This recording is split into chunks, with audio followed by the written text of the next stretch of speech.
Buenos días.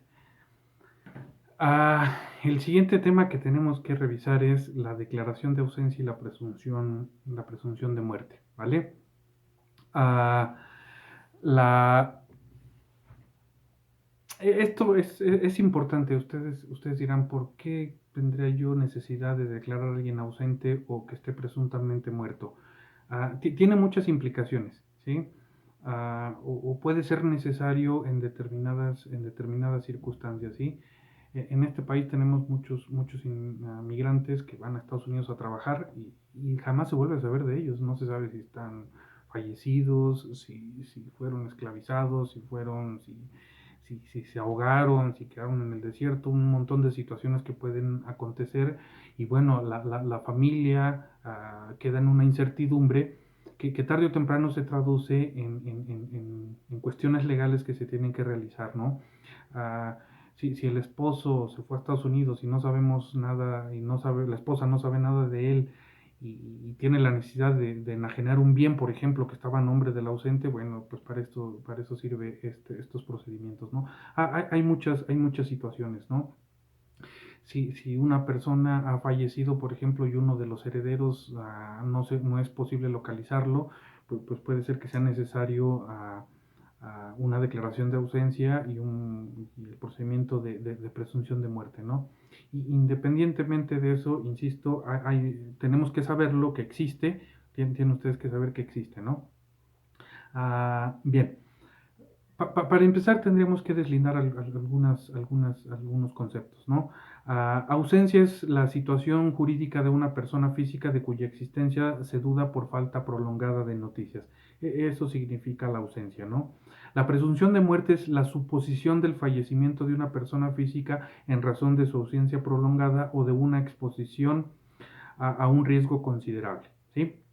Luego entonces, un ausente es la persona que ha desaparecido de su domicilio sin que haya dejado representante, no se le haya visto durante un tiempo prolongado y sobre el cual haya incertidumbre sobre si vive o muere. Que es diferente un ausente a uno presente. Uno presente es que no se encuentra en su domicilio por viaje, trabajo, etcétera, pero que no se duda de su existencia, ¿no?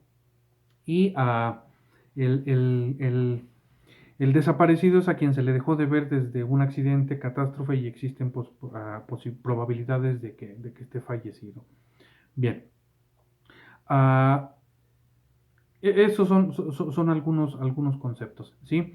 Bien, la acción para la declaración de ausencia y presunción de muerte, de acuerdo a la ley para la familia, corresponde, como pueden imaginar, a los herederos legítimos, a los herederos instituidos, a acreedores o deudores, al Ministerio Público. Depende qué interés se tenga en que la persona ausente o de qué obligaciones o derechos haya dejado detrás la persona que está ausente, ¿no? Depende de eso, es quién va a tener el interés jurídico para, para, para iniciar estos procedimientos, ¿no?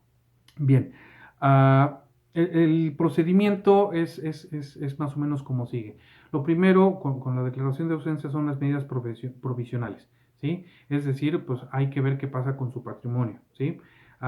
Se nombra un depositario de bienes, se hace una citación por medio de dictos, se aseguran los bienes, se cita a todos los consulados de México en los otros países, tal vez allá se tenga noticia de esta persona, por eso se hace.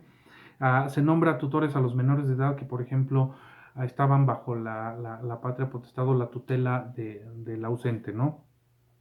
Y pasado un tiempo se nombrará un representante, ¿sí?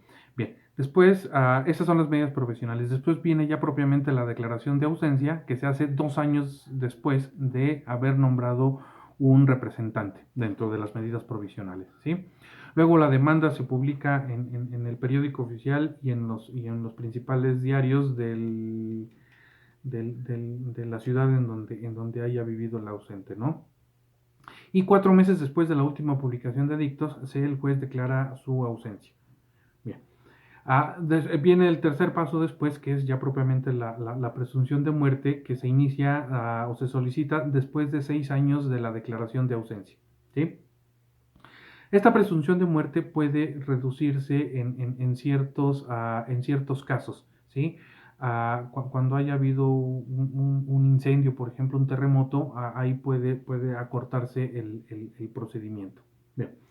La presunción de muerte hay dos vías para solicitarla. Una que es indirecta, que es dentro de un procedimiento de ausencia, es decir, primero tenemos que empezar con la declaración de ausencia, las medidas provisionales y ya después la presunción de muerte. O una vía directa, es decir, sin medidas provisionales ni declaración de ausencia, que esta solo procede para personas desaparecidas, ¿sí?, que hayan estado en dos supuestos.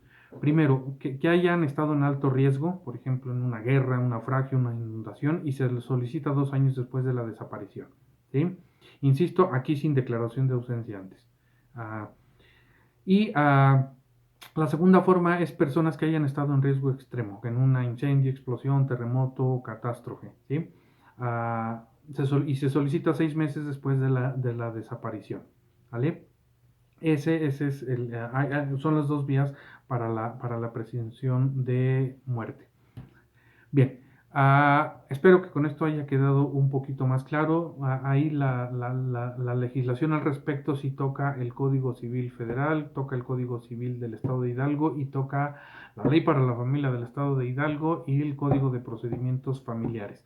Ya los artículos y el fundamento los tienen desglosados en su tarea. Gracias.